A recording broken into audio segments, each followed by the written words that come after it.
গাছের উপর কাল লাশটা ঝুলে আছে। এই কে? শামীম মামা? ভোর 4টার সময় সাফায়েত চাচা কাকে দেখলো যে অন্ধকারে মিলিয়ে গেল? চলুন জেনে আসি আজকের ঘটনা থেকে।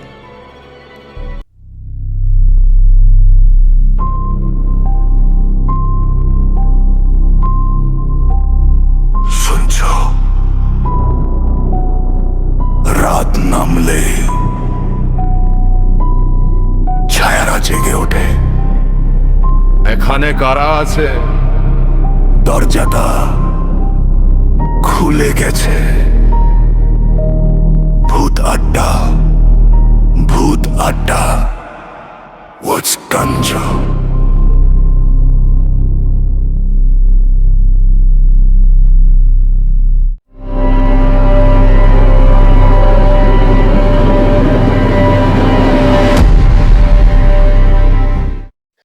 আসসালামু আলাইকুম প্রিয় listeners, welcome to my channel ভূত আড্ডা উইথ তানজিল, এবং আমি আপনাদের সাথে আছি তানজিল। চলুন আজকে আপনাদেরকে একটি ভয়ের জগতে নিয়ে যাব ইনশাল্লাহ, এবং আপনাদের জন্য কিছু ভয়ঙ্কর ঘটনা নিয়ে আবারও চলে এসেছি। যেহেতু আমি দেশের বাহিরে থাকি, কর্মব্যস্ততার কারণে পুরো সপ্তাহই আমার খুবই ব্যস্ত যায়, এবং তার মাঝেও আমি চেষ্টা করছি আপনাদের মাঝে রেগুলার হওয়ার। যদি আপনারা আমাকে সাপোর্ট করেন, আমি অবশ্যই আপনাদের মাঝে রেগুলার থাকবো। সপ্তাহে আরও কিছু এপিসোড দেওয়ার চেষ্টা করব, এবং আপনারা এই জন্য আমাকে অবশ্যই ঘটনা লিখে পাঠাবেন।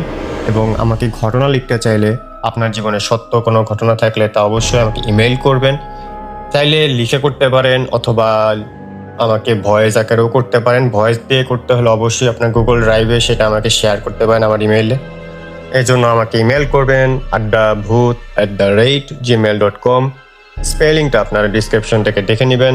অবশ্যই আমি আশা করি আপনাদের ভালো লাগবে আমার ঘটনাগুলো। চলো কথা না বাড়িয়ে চলে যাই আজকের প্রথম ঘটনায়।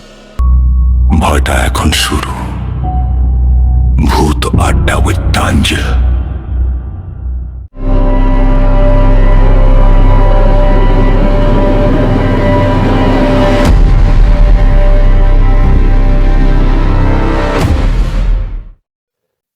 আসসালামু আলাইকুম, আমি হাসান ছদ্মনাম। ঘটনাটি ঘটেছিল ঢাকার মোহাম্মদপুরের নূরজাহান রোডের দিকে। জায়গাটা বেশ পরিচিত এবং জনবহুল হলেও বাঁশবাড়ির দিকের ভেতরের গলিগুলোতে এখনও কিছু পুরনো স্যাঁতসেঁতে দোতলা বাড়ি রয়ে গেছে। তেমনই একটা পুরনো পৈতৃক বাড়িতে আমরা থাকতাম।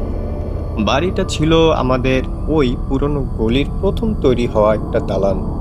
স্বাভাবিকভাবেই একটা পুরনো বাড়ি ঘিরে অনেক ধরনের কথা রটে থাকে। ঘরের ভেতর ছিল পরিবেশ, খসখস শব্দ, কিংবা কেউ হেঁটে চলে গেল এরকম একটা আবছা অনুভূতি প্রায় আমরা পেতাম। মাঝরাতে ঘরের ছাদে কিংবা বারান্দায় খসখস শব্দ হওয়া, কিংবা কেউ হেঁটে চলে গেল এরকম একটা আবছা অনুভূতি তো ছিলই। এটা আমাদের কাছে খুবই সাধারণ ছিল, তাই আমরা কখনো এসবে মাথা ঘামাতাম না। তখন আমার বয়স মোটে 9 কি 10 বছর। আমাদের বাড়িতে তখন সাময়িকভাবে থাকতে এসেছিলেন আমার সাফায়েত চাচা। চাচা সম্পর্কে আমার বাবার আপন খালাতো ভাই হয়, কিন্তু আমাদের সাথে তার সম্পর্ক ছিল একদম নিজের রক্তের মতো। চাচা মানুষটা ছিলেন ভীষণ গোছানো এবং ছকবাঁধা নিয়মে চলাফেরা করতেই ভালোবাসতেন। তার একটা অদ্ভুত অভ্যাস ছিল, তিনি ছিলেন মর্নিং পারসন। মানে সাধারণত আমরা যেটা বুঝি সে সময় খুবই মেনে চলতেন। খুব সকালে ঘুম থেকে ওঠা, টাইম টু টাইম তার খাবার খাওয়া, এবং সব কিছুই সে সময় মতো করত। যত যাই হোক, ঘড়ির কাঁটায় ভোর 4টা বাজলেই তার ঘুম ভেঙে যেত। এরপর তিনি একা একা রান্নাঘরে গিয়ে কফি বানাতেন। বারান্দায় হাঁটতে হাঁটতে সে শান্ত শহরটাকে দেখত। চাচার আরও একটা ব্যাপার ছিল যা আমাদের মাঝে মাঝে চমকে দিত। চাচা বলতেন ওনার ষষ্ঠ ইন্দ্রিয় খুবই তীব্র ছিল। উনি এমন কিছু শক্তি বা ছায়া অনুভব করতে পারতেন যা সাধারণ মানুষের চোখে পড়তই না। আমরা এটাকে ওনার মনের ভুল ভাবতাম, কিন্তু সেই দিন ভোরের ঘটনা আমাদের সবার ভুল ভেঙে দিয়েছিল। সেদিন ছিল একটা কুয়াশাচ্ছন্ন থমথমে শুক্রবার। চাচা তার চিরচেনা অভ্যাস অনুযায়ী ঠিক ভোর 4টায় বিছানা ছাড়লেন। দোতলা একদম কোণে তার গেস্ট রুম ছিল, যার ঠিক পাশেই ছিল নিচের তলায় নেমে আসার একটা কাঠের পুরনো সিঁড়ি। চাচা যখন দরজা খুলে করিডোরে বের হলেন, তখন চারপাশ একদম নিঝুম, পুরো বাড়ি ঘুমে কাদা। সবাই স্বাভাবিকভাবেই শীতকালে বেশি ঘুমিয়ে থাকে, এটা তো নর্মাল। কিন্তু তখনই চাচা দেখলেন সিঁড়ি বেয়ে কে যেন উপরের দিকে উঠে আসছে। আবছা অন্ধকারে চাচা ভালো করে লক্ষ্য করে দেখলেন ওটা আমার বড় বোন নীলাভ। আপুর বয়স তখন 17। আপুর হাতে একটা সিরামিকের মগ, যা থেকে হালকা ধোঁয়া উঠছে। বোঝাই যাচ্ছে মগের গরম কফি বা চা। কিন্তু একটা বিষয় চাচার কাছে খুবই অদ্ভুত লাগলো। আপু যেভাবে সিঁড়ি দিয়ে উঠছে, তার মাথাটা একদম নিচের দিকে নামানো, চুলগুলো মুখের দুপাশে এমনভাবে ঝুলে আছে যে তার সম্পূর্ণ মুখমণ্ডল অন্ধকার হয়ে আছে। কোনো অবয়ব দেখা যাচ্ছে না। সাধারণ ভোরবেলায় কেউ ওভাবে মগ হাতে সিঁড়ি দিয়ে ওঠে না। চাচা ভাবলেন হয়তো আপু সারা রাত জেগে পরীক্ষার পড়াশোনা করছিল, তাই এই ভোরে কফি বানিয়ে ওপরে নিজের ঘরে যাচ্ছে। চাচা সহজভাবেই বললেন, কিরে নীলা, এত ভোরে কফি হাতে উপরে যাচ্ছিস যে, রাতে ঘুমাসনি? কিন্তু কোনো উত্তর এলো না। নীলা আপু চাচার মুখের উপর দিয়ে একদম গা ঘেঁষে হেঁটে চলে গেল। ওনার কথার কোনো জবাবই দিল না সে, এমনকি মাথা তুলে চাচার দিকে তাকালো না। আর তার হাঁটার গতি ছিল একদম যান্ত্রিক, যেভাবে একটা রোবট বা একটা খেলনা হেঁটে চলে যায়, যেন কোনো নিঃসঙ্গ হাঁটা চলছে তার, একাকী এবং নীরবভাবে রোবটের মতো হেঁটে চলেছে। চাচা কিছুটা অস্বস্তিতে পড়লেন। ভাবলেন, ধুর, মেয়েটার মনে হয় মেজাজ খারাপ, পড়াশোনা চাপ গেছে, তাই হয়তো কথা বলেনি। চাচা আর কথা না বাড়িয়ে নিজে কফি খাওয়ার জন্য সিঁড়ি থেকে নেমে গেল। নিচের তলায় ডাইনিং স্পেস পার হয়ে চাচা যখন বসার ঘরের দিকে গেলেন, তখন ওনার খটকাটা আতঙ্কে রূপ নিতে শুরু করলো। বসার ঘরে একটা কোণার ডিম লাইটের আবছা নীলচে আলো জ্বলছিল। চাচা দেখলেন সেখানে আমার মা দাঁড়িয়ে আছেন। মা একটা কাঠের টেবিলের উপর টেবিল ক্লথ বিছিয়ে খুব মনোযোগ দিয়ে জামা কাপড় ইস্ত্রি করছে। ভোর 4:15 একটা মানুষ একা একা নিস্তব্ধ ঘরে কাপড় ইস্ত্রি করছে। এই দৃশ্য যে কোনো সাধারণ মানুষের বুককেই কাঁপিয়ে ধরবে। একবার চিন্তা করুন, মানুষ শীতের সকালে সাধারণত ওই সময়গুলোতে 4টা, 4:15 শীতকালে ঘুমিয়ে কাদা হয়ে থাকে, তাহলে এত সকালে কেন সে ইস্ত্রি করছে? চাচা স্তব্ধ হয়ে দাঁড়িয়ে গেলেন। ওনার মনে হলো, মার কি মাথা খারাপ হলো? এই ভোরে কিসের ইস্ত্রি? চাচা মার দিকে একটু এগিয়ে গেলেন, ভালো করে খেয়াল করলেন। মার পরনে ঠিক সেটাই ছিল যেটা পরে মা গতকাল রাতে ঘুমাতে গিয়েছিল, একটা বেগুনি রঙের সুতির শাড়ি। চাচা মায়ের খুব কাছে গিয়ে ডাকলেন, ভাবি, এত ভোরে উঠে কাপড় ইস্ত্রি করছেন কেন? শরীর ঠিক আছে তো আপনার? মা কোনো জবাব দিলেন না। ইস্ত্রিটা কাপড়ের উপর যেভাবে ঘষছিলেন, সেই একইভাবে ঘষে চললেন।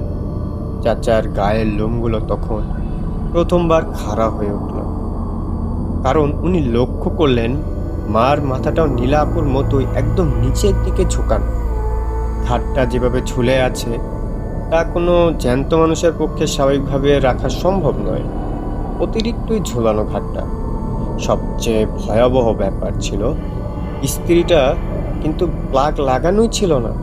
তার কর্ডটা মেঝেতে সাপের মতো কুণ্ডলি পাকিয়ে পড়ে আছে, অথচ বন্ধ ইস্ত্রিটা মা খালি টেবিলের উপর সামনে ঘষেই যাচ্ছে।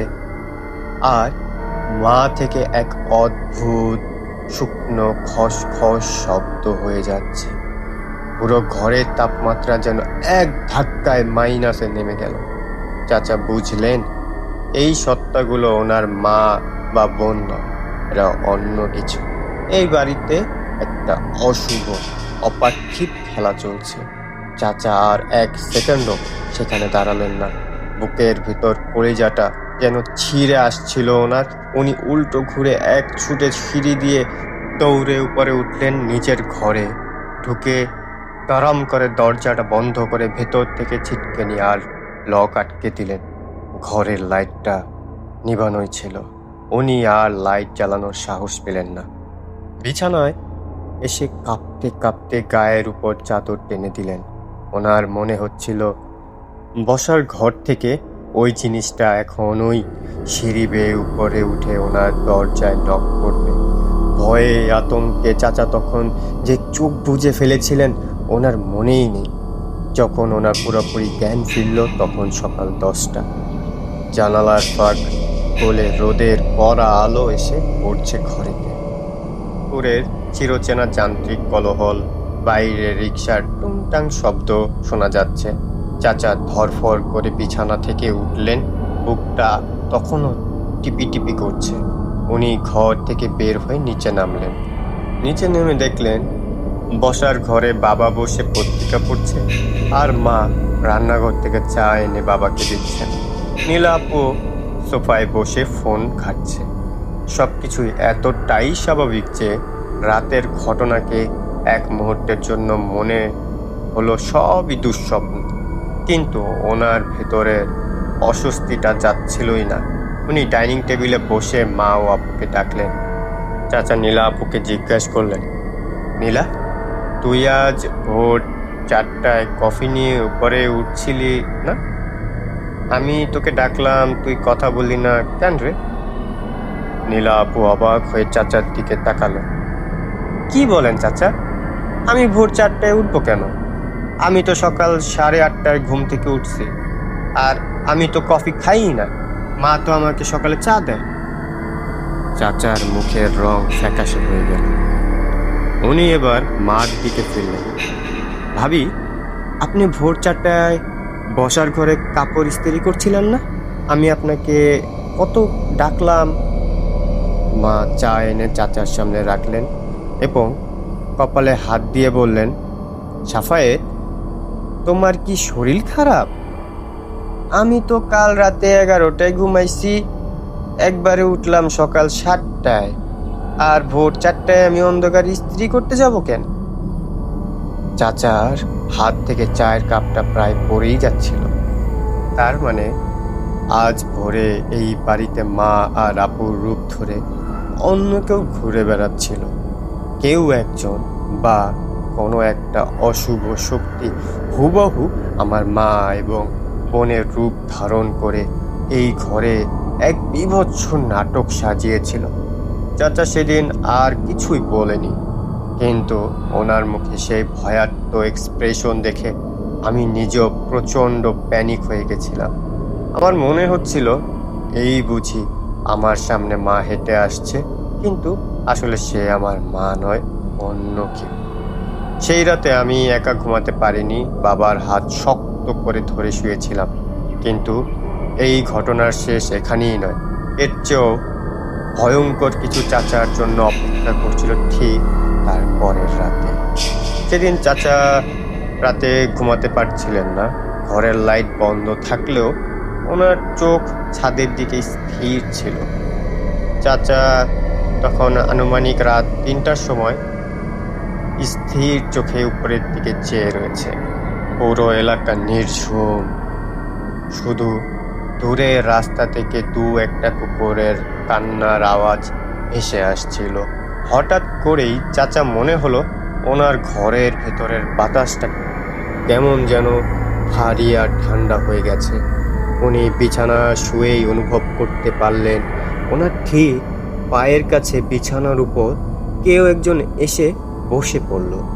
একটা জীবন্ত মানুষের ওজন যেভাবে বিছানাকে দাবিয়ে দেয়, ঠিক সেভাবেই তোষকটা দেবে গেল। চাচার চোখ মেললেন। আবছা অন্ধকারে উনি দেখলেন বিছানার পায়ের কাছে একটা অবয়ব বসে আছে, একটা নারী মূর্তি, যার পিঠটা চাচার দিকে ফেরানো। লম্বা উস্কো খুস্কো কালো চুলগুলো পিঠ বেয়ে নেমে গেছে। মূর্তিটা একদম নড়ছে না, পাথরের মতো বসে আছে। চাচার পুরো শরীর বরফের মতো জমে গেল। উনি চিৎকার করতে চাইলেন, কিন্তু ওনার গলা দিয়ে কোনো শব্দ বের হলো না। ভয়ে ওনার হাত পা কাঁপছিল। উনি বুঝতে পারলেন এটা গতকালের সেই ভয়ঙ্কর সত্তা। সে এবার সরাসরি ওনার ঘরে ঢুকে পড়েছে। চাচা নিজের সমস্ত শক্তি এক করে কোনো মতে ভাঙ্গা গলায় চিৎকার করে উঠলেন, কে তুমি? এখান থেকে চলে যাও, আল্লাহর দোয়ায় চলে যাও। কথাটা বলেই উনি ঝট করে গায়ের কম্বলটা মাথার উপর টেনে দিলেন এবং ভেতরে ভেতরে আয়তাল কুরসি পড়া শুরু করলেন। ওনার মনে হচ্ছিল কম্বলের উপর দিয়ে এখনই একটা বরফ শীতল হাত ওনার গলা টিপে ধরবে। প্রতিটা সেকেন্ড যেন একটি বছরের মতো কাটছিল। প্রায় 20-30 মিনিট পর যখন চারপাশ একদম নিস্তব্ধ হয়ে গেল, চাচা সাহস করে আস্তে আস্তে কম্বলটা মুখ থেকে সরালেন। উনি উকি দিয়ে বিছানার পায়ের দিকে তাকালেন। সেখানে আর কেউ ছিল না, জায়গাটা একদম খালি। চাচা আর এক মুহূর্ত দেরি না করে বিছানা থেকে লাফিয়ে উঠে ঘরের মেইন সুইচ টিপে লাইটটা জ্বালিয়ে দিলেন। সেই পুরো রাত উনি আর চোখের পাতায় এক করতে পারেনি। ঘরের কোণের দিকে তাকিয়ে কাঁপতে কাঁপতে সকালে আলোর জন্য অপেক্ষা করতে লাগলেন। এই ঘটনার পরদিন সকালেই সাফায়েত চাচা আমাদের বাড়ি ছেড়ে ওনার নিজের গ্রামের বাড়ি চলে যান। উনি আর একটা দিনও মোহাম্মদপুরের সেই পুরনো বাড়িতে থাকার সাহস পায়নি। সৌভাগ্যবশত চাচা চলে যাওয়ার পর আমাদের সাথে বা মা আপু কারোর সাথেই কোনোরকম ঘটনা আর ঘটেনি। এই ছিল ঘটনা। ভেবে দেখুন কিরকম লাগে যখন একটা মানুষ তার চোখের সামনে এরকম কোনো সিচুয়েশন দেখতে পায়, এরকম কোনো পরিস্থিতিতে পড়ে যায়। একা একটা রুমের ভেতর কেউ এসে আপনার পায়ের পাশে রাত্রেবেলা অন্ধকারে বসে পড়ে। কতটাই ভয়ঙ্কর একটা লোমহর্ষকর ঘটনা। সবাইকে ধন্যবাদ।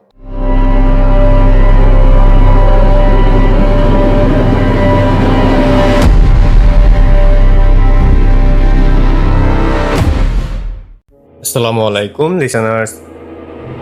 প্রথম ঘটনাটা শোনা শেষ হয়ে গেল, খুবই ইন্টারেস্টিং লাগলো। ভয়ের একটা অনুভূতি জাগাতে পেরেছি আমি আশা করি। এবং আবারও বলছি, আপনারা আমাদেরকে সাপোর্ট করুন যাতে আমরা আরও ঘটনা নিয়ে আপনাদের মাঝে আসতে পারি এবং আরও কিছু ভয়ঙ্কর ঘটনার পরের এপিসোডে রাখবো। লম্বা ঘটনা, বড় ঘটনাও রাখার চেষ্টা করব।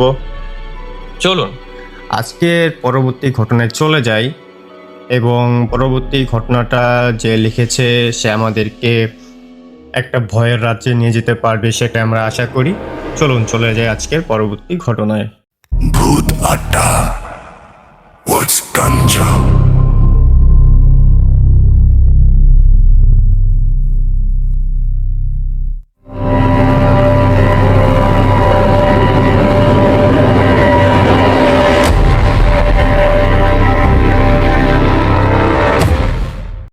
আসসালামু আলাইকুম প্রিয় শ্রোতাবৃন্দ।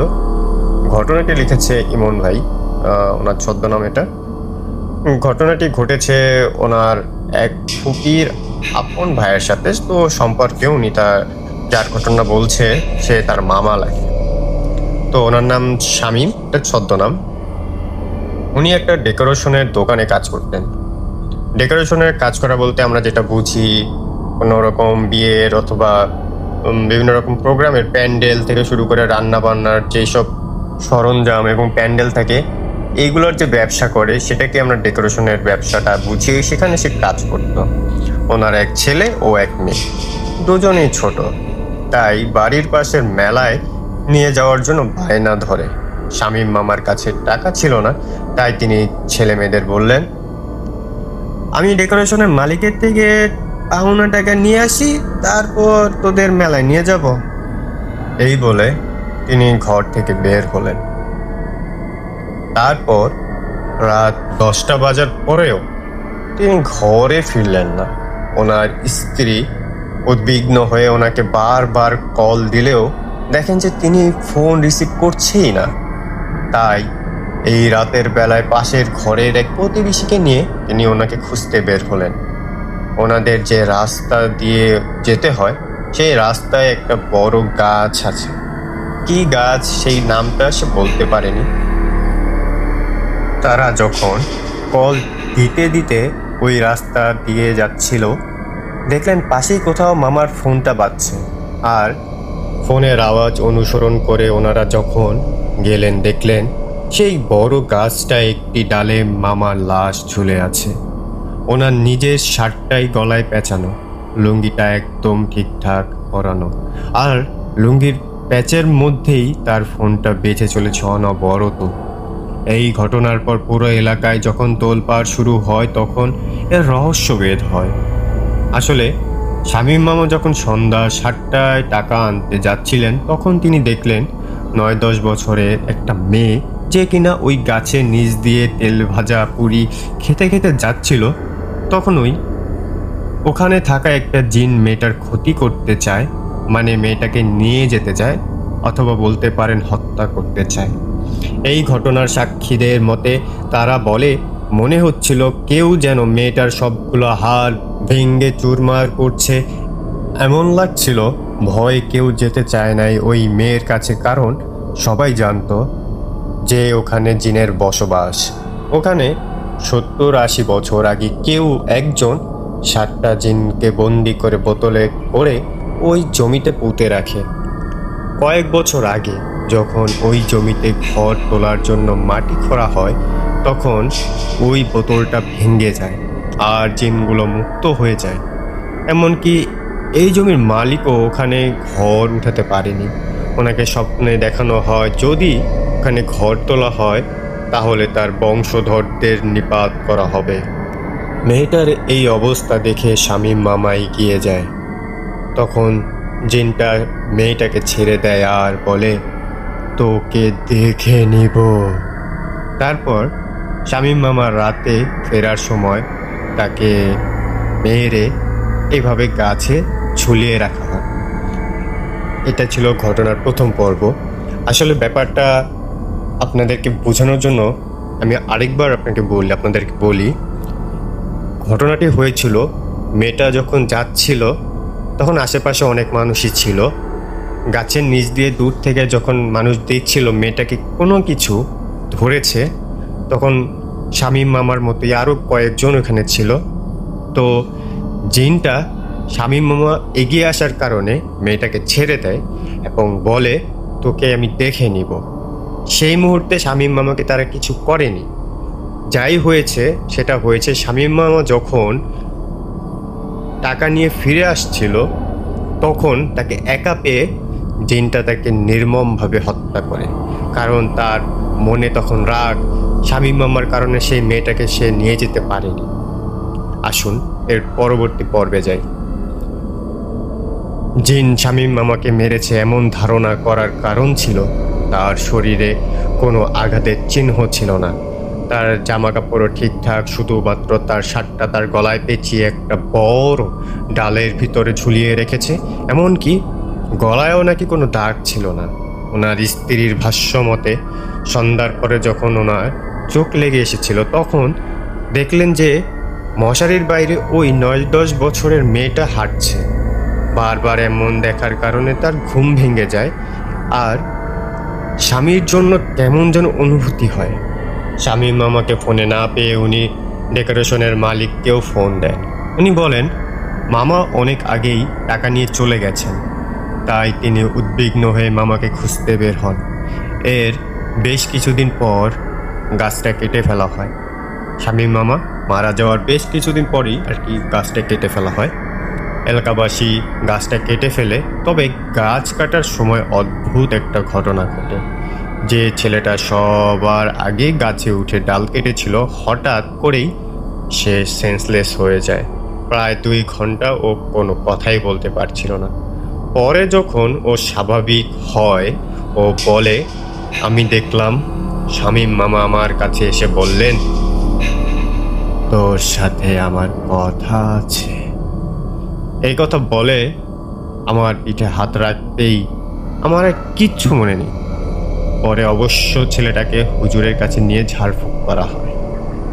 তো এই ছিল এই ঘটনা। আসলে ঘটনাটা বোঝানোর জন্য এরকম যে শামীম মামার একটা নির্মম হত্যাকাণ্ড হয় সেই দুষ্ট জিনিসটার কাছে। সে একটা মেয়েকে বাঁচিয়েছিল, বাঁচানোর কারণে সে ক্ষিপ্ত হয়ে সেই জিনিসটা মামাকে নির্মমভাবে হত্যা করে। আসলে আমার মতে ঘটনাটা অনেক রোমহর্ষকর। যার পরিবারের একটা সদস্য চলে যায় সেই পরিবারটা নিঃস্ব হয়ে যায়। আসলে সে পরিবার বাবা হারা হয়, কেউ তার সন্তান হারা হয়, কেউ তার স্বামী হারা হয়। আমরা এরকম মানুষদের জন্য আত্মার মাগফিরাত কামনা করি। আল্লাহ তাদেরকে সম্মান দান করুক, তাদেরকে জান্নাত নসিব করুক। চলুন চলে যাই আজকের পরবর্তী ঘটনায়।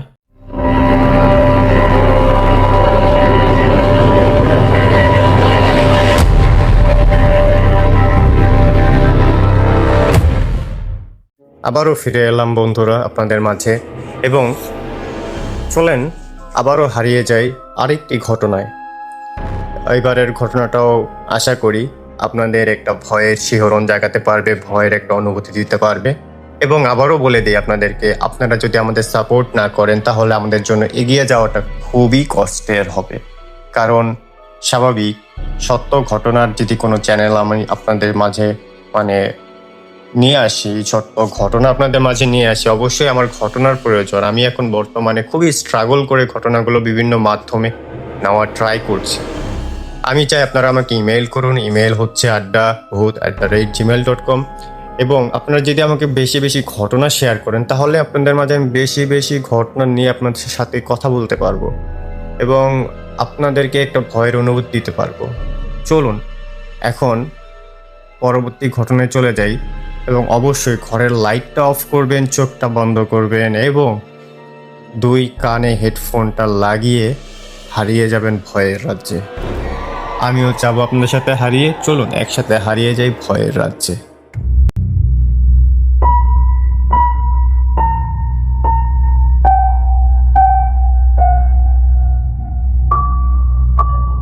শোনো,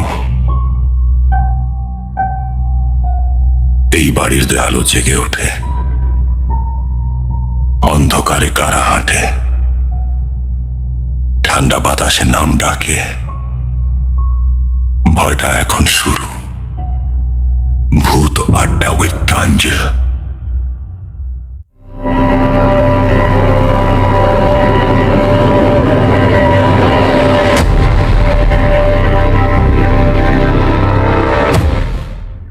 আসসালামু আলাইকুম প্রিয় লিসনার্স, কেমন আছেন সবাই? আমি দেব ছদ্মনাম। প্রতিবারের মতোই এবারও আমি হাজির হয়ে গেলাম আপনাদের সাথে একটি সত্য ঘটনা শেয়ার করতে। ঘটনাটি ঘটেছিল আমার পরিবারের সাথে। ঘটনাটি আমার মায়ের মুখ থেকে শোনা।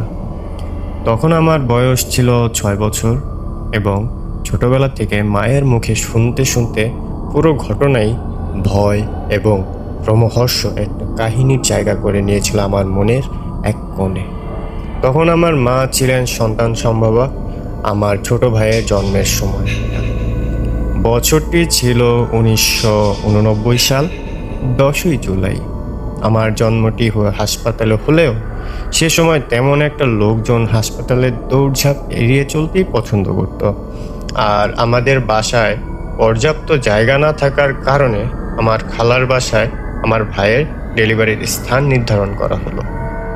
আমার ভাইয়ের জন্মের আগের দিন থেকেই আমার মাকে আমার খালার বাসায় থাকতে বলা হয়। আমাদের বাসা এবং আমার খালার বাসার মাঝখানে ছিল মেইন রোড, শুধু রাস্তার এপার আর ওপার।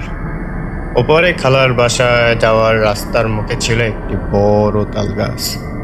তালগাছটা নিয়ে এলাকার লোকজনের ও ভয়ের কারণ ছিল, তাই সপ্তাহখানেক আগে তালগাছটি কেটে ফেলা হলো।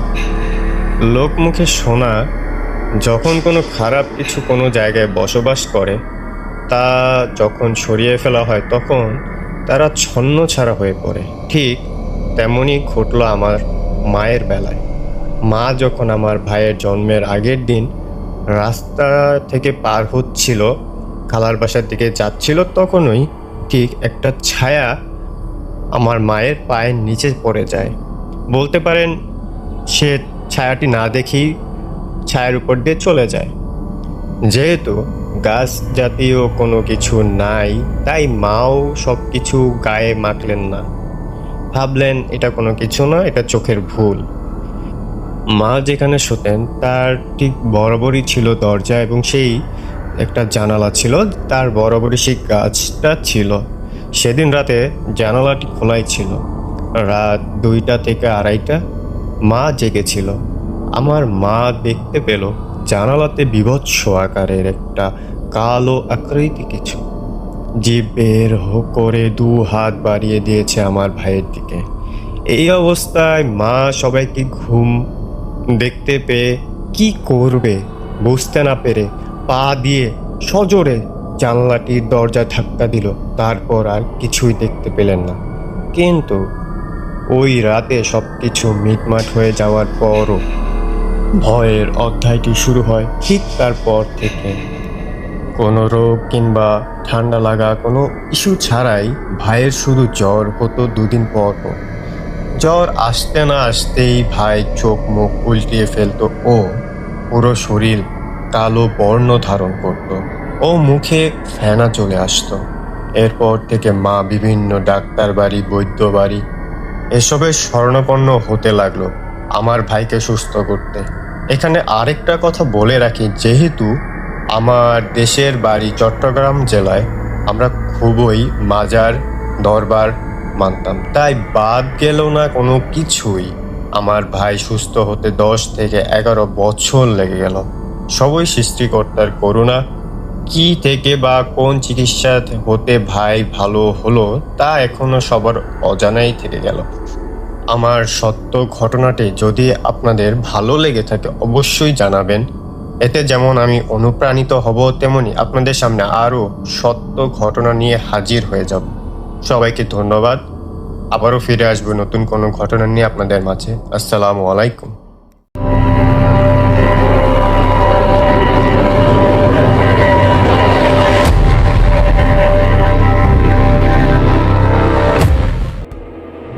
দেখতে দেখতে চলে এলাম আজকের এপিসোডের শেষ ঘটনা নিয়ে। এখন চলে যাব শেষ ঘটনায়, এবং শেষ ঘটনাটা অবশ্যই একটু ছোট হবে, কিন্তু ভয়ের কোনো কমতি হবে না। এখন পর্যন্ত আমরা যেই সব ঘটনাগুলো পেয়েছি বেশিরভাগই খুবই সাসপেন্স, এবং তার শেষগুলো অন্যরকম। নর্মালি আমরা যেসব ঘটনাগুলো শুনি সেগুলোর একটা শেষ থাকে যে কোনোভাবে সেটা সমাধান হয়েছে, কিন্তু বর্তমানে আমাদের কাছে যেসব ঘটনাগুলো আছে প্রত্যেকটা একটু রহস্য নিয়ে শেষ হয়েছে। সেটার কোনো পরিপূর্ণ কি হয়েছে এরপরে, বা এটার কোনো পরিপূর্ণ সমাধান করা হয়নি দেখে আমরা সেই সমাধানগুলো এখানে বলতে পারিনি। চলুন চলে যাই আজকের 4 নম্বর ঘটনায়, এবং সবাই চোখটা বন্ধ করে হারিয়ে চলুন একসাথে। ভূত আড্ডা, ভূত আড্ডা। What's ganja?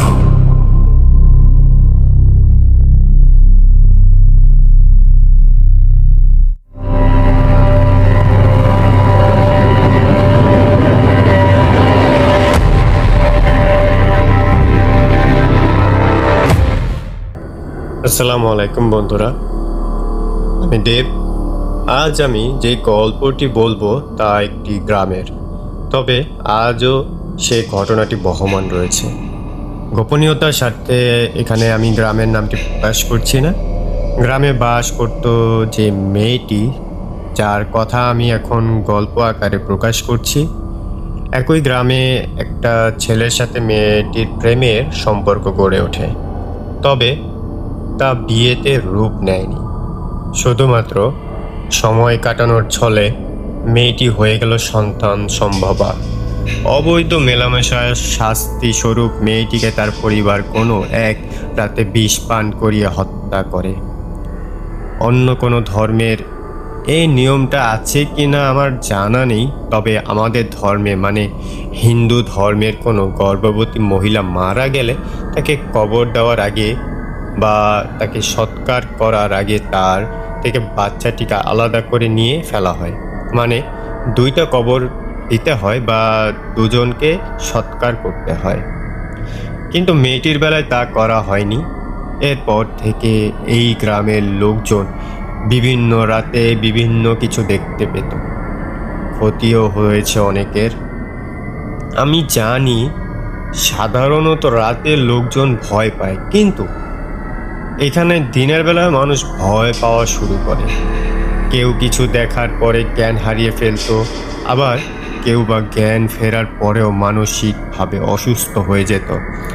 হ্যাঁ, গ্রামের লোকের মুখে শোনা যায় মেয়েটি মারা যাবার পর প্রায় একটি ছোট বাচ্চাকে ঘোরাফেরা করতে দেখতো সবাই। 1.5 থেকে 2 বছরের এই বাচ্চা উলঙ্গ অবস্থায় হাঁটাহাঁটি করে এখানে সেখানে ঘুরে বেড়াতো। বাচ্চাটিকে যে দেখতো বা বাচ্চার পাশ দিয়ে যেই হেঁটে যেত সে অসুস্থ হয়ে যেত কিংবা মারাই যেত।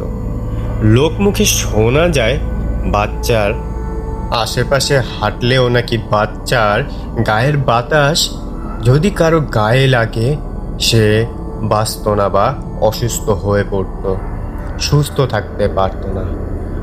আমার নানা বাড়ির পাশে এক মামা ছিল, পাশের বাসায় থাকতো এক কৃষক। একদিন কাজ শেষ করে দুপুরবেলায় 2টা কি 3টার দিকে ক্ষেত থেকে বাড়ি ফিরছিল। এমন সময় বাচ্চাটি তার পাশ দিয়ে হেঁটে যাচ্ছিল। একটু পরে সে বাড়ি ফেরার আগেই বেহুশ হয়ে ওই রাস্তায় পড়ে গেল। লোকজন তাকে ধরাধরি করে বাড়িতে নিয়ে আসলো। যখন তার জ্ঞান ফিরল সে একটা কথা বলল, একটি বাচ্চা তার পাশ দিয়ে হেঁটে যাচ্ছিল। তার অনেক জ্বর চলে আসলো। ডাক্তার দেখানো হয় কিন্তু কোনো কাজ হলো না। 2 থেকে 3 দিন সে বাঁচল মাত্র, এরপর তার মৃত্যু হয়। এটা হলো আমার দেখা বা জানার মধ্যে একটা ঘটনা। লোকজন আজও সেই বাচ্চাটিকে দেখে এবং ওই সময়টা এড়িয়ে চলে। বিশেষ করে দুপুরবেলায় বাচ্চাটা ঘোরাফেরা করে এখানে সেখানে। এখনো প্রায় লোকজন দুপুরবেলা বের হলে বাচ্চাটি দেখলে অসুস্থ হয়ে পড়ে কিংবা কেউ কেউ মৃত্যু পথযাত্রী হয়ে যায়। এই ছিল আমার ঘটনা। সবাইকে ধন্যবাদ। আসসালামু আলাইকুম। আসলে ঘটনাটা এখনো বহমান আছে, যেহেতু খুবই ইন্টারেস্টিং একটা ব্যাপার আর খুবই দুঃখজনক ব্যাপার। আমরা কারোই মৃত্যু কামনা করি না, আর অনাগত একটা বাচ্চা, একটা মেয়ে, তাদেরকে এইভাবে হত্যা করাটাও আমরা সাপোর্ট করি না। আমরা কোনো রকম এইসব সাপোর্টই করি না। খুবই কষ্ট বিদারক একটা ঘটনা ছিল এটা, কারণ কারো জীবন শুরু হওয়ার আগেই সেখানে শেষ হয়ে গেছে। সবাই দোয়া করি যাতে তাদেরকে আল্লাহ তাআলা ক্ষমা করে দিক এবং গ্রামের মানুষদের উপর আল্লাহর রহমত আসুক, যাতে তাদের এই বিপদ থেকে আল্লাহ তাআলা হেফাজত করুক।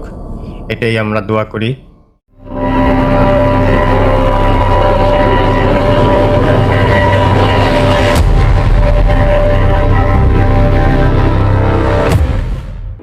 দেখতে দেখতে আজকের এপিসোডটা আমরা শেষ করে ফেললাম এবং আমি খুবই খুশি আপনাদের মাঝে আমি আরও একটি নতুন এপিসোড নিয়ে আসতে পেরেছি। কিন্তু নতুন এপিসোড শুনতে হলে আপনাদেরকে আমাকে হেল্প করতে হবে, লাইক করতে হবে, শেয়ার করতে হবে, সাবস্ক্রাইব করতে হবে এবং আপনার জীবনে যদি কোনো ঘটনা থাকে, আপনার কোনো বন্ধুর কাছ থেকে শোনা অথবা আপনার পরিবারের কাছ থেকে শোনা, তাহলে অবশ্যই আমাকে ইমেইল করবেন addabhoot@gmail.com। এবং এই জন্য অবশ্যই যদি বানান জানতে হয় ডিসক্রিপশনটা চেক করবেন। দয়া করে আপনারা আমাকে স্টোরি পাঠান, না হলে এই চ্যানেলটা এগিয়ে নিয়ে যাওয়া আমার জন্য খুবই কষ্ট হবে। আসলে আমি দেশের বাইরে থাকি, জব করি, এখানে ডিউটি করে দেখা যায় যে আমি তেমন একটা সময় আসলেও পাই না। অনেক সময় এরকম হয়, নাইট ডিউটি থাকে, বাসায় আসার পর সকালবেলায় আমার গলার আওয়াজ নষ্ট হয়ে যায়, এরকম গলাতে আমি কথাই বলতে পারি না। আমার গলার আওয়াজ এরকম অনেক ভালোও না যে আমি খুব মানে হ্যাভি ওয়েট গলা, এরকমও না। আমার গলাটা খুব গুরু গম্ভীরও না। আমি নর্মাল একজন মানুষ, খুবই সাধারণ একটা ভয়েস নিয়ে আপনাদের মাঝে আমি কথা বলি। যদি আপনাদের ভালো লাগে এই সাধারণ একটা গলার আওয়াজ, সাধারণ একটা ভয়েস, তাহলে আপনারা আমাকে সাপোর্ট করুন। এবং আমি চাই আপনাদের সাথে একটা সুন্দর পরিবার তৈরি করতে। আপনারা যদি আমার পাশে থাকুন তাহলেই আমার পক্ষে এটা সম্ভব, না হলে আমার আগানোটা কখনই সম্ভব হবে না। এবং আমি নতুন, যেহেতু আমার বলায় অনেক ভুল ত্রুটি থাকতে পারে, দেখা যাচ্ছে আমি অনেক শব্দ উচ্চারণে অনেক রকমের আমার ভুল হতে পারে, অনেক সময় আমি বলার ক্ষেত্রে আমার অনেক শব্দ ঠিকমতো উচ্চারণ নাও হতে পারে। দয়া করে সেগুলো, আমার ভুল ত্রুটিগুলো আপনারা ক্ষমা সুন্দর দৃষ্টিতে দেখবেন, আমার ভুল ত্রুটিগুলো ক্ষমা করবেন এবং আমাকে সাপোর্ট করবেন, এবং অবশ্যই চ্যানেলটা সাবস্ক্রাইব করবেন। তাহলে আজকের মতো আমি বিদায় নিচ্ছি আপনাদের কাছ থেকে। আবারও ফিরে আসবো অন্য একটা দিনে, অন্য কোনো ঘটনা নিয়ে আপনাদের মাঝে। সেই পর্যন্ত সবাই আমাকে ভালোবাসা দিবেন, সাপোর্ট করবেন। আসসালামু আলাইকুম ওয়া রাহমাতুল্লাহি ওয়া বারাকাতুহু।